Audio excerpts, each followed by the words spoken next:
Coming illustration is an interesting illustration. Suppose आप किसी plane mirror के सामने खड़े हो, प्लेन मिरर किसी वॉल में अटैच हो, आप अपनी कंप्लीट हाइट को मिरर के थ्रू देखना चाह रहे हो, तो what should be the minimum length of the और minimum height of the mirror, ये हम लोग लर्न करने जा रहे हैं कमिंग इलस्ट्रेशन में। तो चलते हैं नेक्स्ट इलस्ट्रेशन में। In this illustration, it is given a man is standing in front of a plane mirror. एक आदमी प्लेन मिरर के सामने खड़ा हुआ है। What is the minimum mirror height that is necessary for him to see his full image? इसको अपने complete image को देखने के लिए मिनिमम कितनी हाइट ऑफ मिरर की जरूरत पड़ेगी। तो सपोज मैं यहाँ पे एक प्लेन मिरर वॉल के अलोंग प्लेस कर देता हूं और उसके सामने एक आदमी को खड़ा कर देता हूं इस तरह से। यहाँ पे आदमी खड़ा हुआ है प्लेन मिरर के सामने। अभी मैंने प्लेन मिरर की जो हाइट ली हुई है वो मैन की हाइट से भी ज्यादा दिखलाई हुई है। ओके, बाद में हम लोग डिसाइड करेंगे कि मिनिमम हाइट कितनी होनी चाहिए। सपोज मैं एक एक्सट्रीम रे कंसीडर करता हूं जो इसके पैरों से चलेगी और इसके आई तक पहुंचना है, राइट। तो मैं यहाँ पे एफ पॉइंट ले लेता हूं और एक लाइट की रे यहां से इंसिडेंट करता हूं मिरर में। सपोज ये लाइट की रे इंसिडेंट हुई बी पे, ये मिरर के साथ इंटरेक्ट कर रही है। अगर बी पे मैं नॉर्मल ड्रॉ कर दूं तो लॉज ऑफ रिफ्लेक्शन के according angle of incident should be equal to angle of reflection. Suppose ये मैंने नॉर्मल ड्रॉ किया, this is the angle of incident, तो एंगल ऑफ रिफ्लेक्शन होगा नॉर्मल के दूसरी साइड में उतने ही एंगल थीटा पे ये लाइट की रे रिफ्लेक्ट हो जाएगी और it will appear to come from this point. और हम लोग जैसी प्रॉपर्टी जानते हैं मिरर की कि जितनी डिस्टेंस होगी ऑब्जेक्ट की मिरर से उतनी डिस्टेंस होगी इमेज की भी मिरर से बैक साइड में। तो अगर एफ से ए की डिस्टेंस हम लोग अगर कोई भी एल कंसीडर कर लें तो यहां से एल डिस्टेंस पे इसका इमेज, इसके पैरों का इमेज बनेगा। That is okay. अब हम लोग आंखों के बारे में बात कर लें। Suppose E is the position of eye. अगर मैं ई से एक लाइट की रे मिरर के नॉर्मल इंसिडेंट करूं तो प्लेन मिरर की प्रॉपर्टी है कि नॉर्मल रे जो इंसिडेंट होगी प्लेन मिरर में वो वापस लौट आएगी। तो यहां से अगर लाइट की रे मैं इंसिडेंट करता हूं इस तरह से तो ये वापस लौट आएगी। और इसको अगर मैं एक्सटेंड कर दूं तो जितनी डिस्टेंस है आई की प्लेन मिरर से दैट इज ई सी, उतनी डिस्टेंस बैकवर्ड डायरेक्शन में आई का इमेज फॉर्म होगा। तो यहां कहीं आई का इमेज फॉर्म होगा। तो इस तरीके से ये मैन का इमेज आई से लेके इसके पैरों तक का इमेज मैन देख पाएगा। तो मैंने यहां तक तो डायग्राम ड्रॉ कर दिया। अब अगर आप यहां देखें कि लाइट की रे अगर जो पैरों से चलेगी तो अगर मैं इसके और भी लाइट की रे ले लेता तो ये ऐसे कहीं चली जाती। अगर मैं लाइट की रे को यहां पे इंसिडेंट करता तो लाइट की रे रिफ्लेक्ट होके कुछ इस तरह से जाती। इसका मतलब क्या हुआ कि अगर मैं यहां से यहां तक की लाइट की रेस को अगर मिरर के साथ इंसिडेंट करना चाह रहा हूं तो मैं बी के ऊपर के कोई भी पॉइंट को ले सकता हूं। ओके, दैट मीन्स मुझे यहां पे मिरर के नीचे ए बी पार्ट को यहां पे कंसीडर करने की जरूरत नहीं। इसी तरीके से आप यहां पे देख सकते हो कि लाइट की रे मैंने नॉर्मल इंसिडेंट कर ली।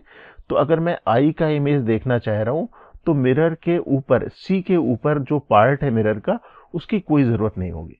दैट मीन्स मिरर अगर केवल इतना भी होता जितना अब आप देख रहे हो बीसी लेंथ का, तो भी यहाँ पे इसके पैरों से आई तक का इमेज ये देख पाता।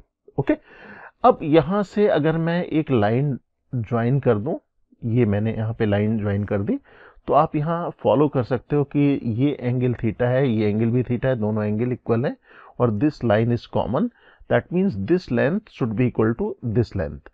अगर मैं इस लेंथ को x ले लूं, दैट मीन्स यहां से यहां तक की लेंथ x ले लेता हूं तो ये भी x होगी। ओके, और यहाँ पे ये लाइन आप देख रहे हो नॉर्मल टू द मिरर है, ये परपेंडिकुलर है। दैट मीन्स अगर ये x है तो this should also be x। इसका मतलब अगर पैरों से आई तक की डिस्टेंस 2x है तो मिरर की रिक्वायर्ड हाइट होनी चाहिए या मिरर की रिक्वायर्ड लेंथ होनी चाहिए x। तो ये हमारे पास जो लेंथ आएगी मिरर की required length that is equal to x। Okay, अब हम लोग यहाँ पे आंखों से ऊपर की बात करते हैं। सपोज ई से हेड तक के पार्ट की बात करें, यहाँ पे मैं डायग्राम ड्रॉ कर लेता हूँ, इनलार्ज कर लेता हूँ। सपोज अब मैं आंखों से सिर तक के पार्ट को देखना चाह रहा हूँ। अभी आंखों से नीचे तक के पार्ट को हम लोगों ने कवर कर लिया, अब हम लोग आंखों से सिर तक के पार्ट को देखना चाह रहे हैं। सपोज ये मैंने ई लिख दिया, ये मैंने एच लिख दिया। ई से एच तक की इमेज को आप लोग देखना चाह रहे हैं मिरर के थ्रू। मिरर, प्लेन मिरर यहाँ रखा हुआ है। लाइट की रे अगर मैं एस से इंसिडेंट करता हूँ, यहाँ से इंसिडेंट करता हूँ, यहाँ अगर नॉर्मल ड्रॉ करूँ तो जितना एंगल ऑफ इंसिडेंट होगा उतना एंगल ऑफ रिफ्लेक्शन होगा। तो इस तरह से आई में इंसिडेंट हो सकती है, मतलब सिर की पोजीशन की, सिर की टॉप की पोजीशन को आंखों से देखा जा सकता है। यहाँ पे मैं पैरेलल लाइन ड्रॉ कर देता हूँ। दैट मीन्स अगर कोई रेज अगर चलेंगी भी तो वापस लौट जाएंगी, अगर नहीं भी करें तो हम लोग यहाँ पे इतने पार्ट को समझ सकते हैं कि हेड से जो लाइट की रेज चलेंगी और आईज तक पहुंच जाएंगी। लेकिन अगर मान लो इस लेंथ को मैंने वाई लिया, इस लेंथ को भी मैंने वाई लिया, ओके। अब यहाँ पे आप देख सकते हो कि इसके नीचे वाले पार्ट को, जहाँ पे मैंने पेन अभी चलाया हुआ है, अगर मिरर का इतना पार्ट अगर नहीं भी होता तो भी हम लोग ये इमेज देख पाते, हेड के टॉप पॉइंट का इमेज देख पाते। इसी तरीके से यहाँ पे नॉर्मल के ऊपर के पार्ट का भी अगर मिरर नहीं होता तो भी हम लोग कंप्लीट इमेज देख पाते। दैट मीन्स मिरर का केवल इतना सेक्शन होता तो भी हम लोग कंप्लीट इमेज हेड से आई तक की इमेज को देख पाते। दैट मीन्स अगर मैं इतना पार्ट ले लूं तो मुझे मिरर की जरूरत है, मिरर की हाइट की जरूरत है वाई। ये वाले पार्ट को मैं हटा भी दूं तो मुझे इतने पार्ट की मिरर की जरूरत है। इट मीन्स हेड से आई तक की जो डिस्टेंस है 2y, उसको देखने के लिए हमें लेंथ ऑफ द मिरर की जरूरत है y। इसका मतलब अगर मैन की टोटल हाइट है 2x plus 2y, that means x plus y multiplied by 2, then length of the mirror required should be equal to x plus y। तो अगर मैन की हाइट है x plus y multiplied by 2, then required height of the mirror should be equal to x plus y।